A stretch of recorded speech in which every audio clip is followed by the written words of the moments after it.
Sumainyo ang Panginoon. At sumaiyo rin. Ang mabuting balita ng Panginoon ayon kay San Lucas. Papuri sa iyo, Panginoon. Noong panahong iyon, umalis si Jesus sa sinagoga at nagtungo sa bahay ni Simon. Mataas noon ang lagnat ng biyanan ni Simon, kaya't ipinamanhik nila kay Jesus na pagalingin siya. Tumayo si Jesus sa tabi ng higaan ng babae at iniutos na maalis ang lagnat at nawala nga ito. Noon di tumindig ang may sakit at naglingkod sa kanila. Paglubog ng araw, ang lahat ng may sakit, anuman ang karamdaman, ay dinala ng kanilang mga kaibigan kay Jesus. Ipinatong niya ang kanyang mga kamay sa bawat isa sa kanila at pinagaling sila. Nagsilabas sa marami ang mga demonyo, sabay sigaw, "Ikaw ang anak ng Diyos." Ngunit sinaway sila ni Jesus at hindi pinahintulutang magsalita, sapagkat nakikilala nila na siya ang Mesiyas. Nang mag-umaga na, umalis si Jesus at nagpunta sa isang ilang na pook. Hinanap siya ng mga tao at nang matagpuan ay pinakiusapang huwag munang umalis. Subalit sinabi niya, dapat ko ring ipangaral sa ibang bayan ang mabuting balita tungkol sa paghahari ng Diyos, sapagkat iyan ang layunin ng pagkasugo sa akin. At nangaral siya sa mga sinagoga sa Judea. Ang mabuting balita ng Panginoon. Pinupuri ka namin, Panginoong Hesukristo. Isang magandang umaga po sa inyong lahat. Ngayon po ay Miyerkules ng ika-22 linggo sa karaniwang panahon at ating ginugunita ang kapisahan ni San Gregorio, isang Santo Papa.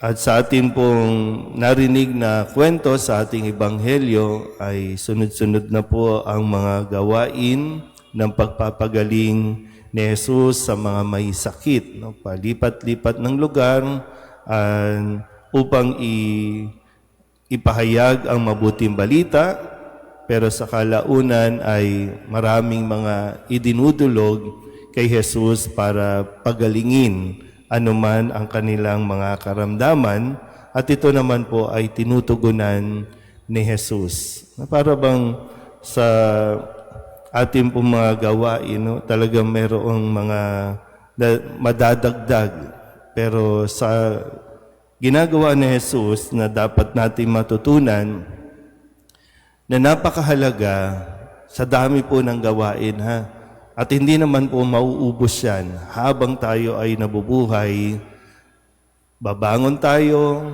kikilos tayo, matutulog tayo, kinabukasan, magsisimula tayo ulit ng mga gawain.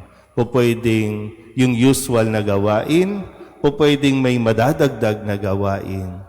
Pero yung mahalaga na kailangan natin makita sa ginagawa ni Jesus, sa kabila ng napakaraming gawain, hindi niya nakakalimutan ang gumising ng maaga para manahimik. Kasi sabi dito, di ba, paglubog ng araw, dinala lahat ng may sakit, pinatong kanyang kamay sa bawat isa at gumaling. Pero pagdating ng umaga, umalis si Jesus at nagpunta sa isang ilang na pook. At kadalasan, ang ginagawa niya dito, nanalangin. Nakuha niyo po ba? Kasi sa atin, ang nangyayari, sa dami ng gawain natin, ang oras ng pananalangin ay kinakaligtaan natin. At ang dinadahilan natin, ang ginajustify natin para hindi tayo magdasal kasi nga ang dami nating ginawa at ang dami pa nating gagawin. So yung kahalagahan nga po na bago tayo magsimula o kahit matapos ang ating pong nakakapagod na gawain, huwag nating kapaguran ang magdasal. Pero kailangan natin, kasi isang disiplina din yan para sa atin, yung gigising tayo ng maaga at maglalaan tayo ng kaunting panahon o oras para makapagdasal. Kasi para din sa ano natin yun eh. Yung di ba may tinatawag tayo mga self-care para mabantayan natin yung mga sanity natin.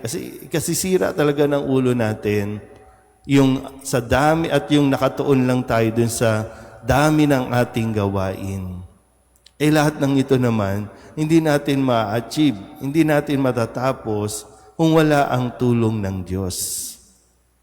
At kapag nawawala ang Diyos, nakasentro na ito sa sarili natin, kaya lahat ng ginagawa natin ay dahil na lang sa atin.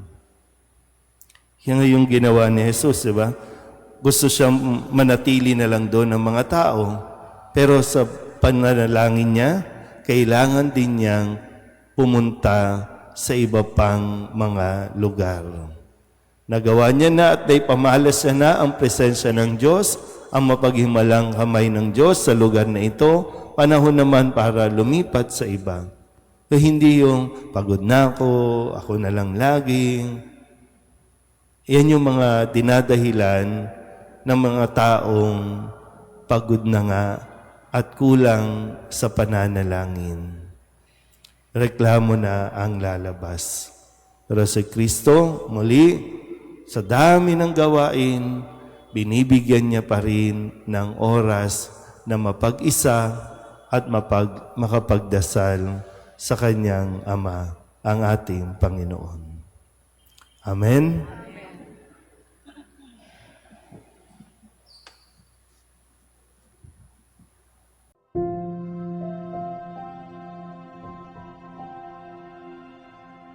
Thank you.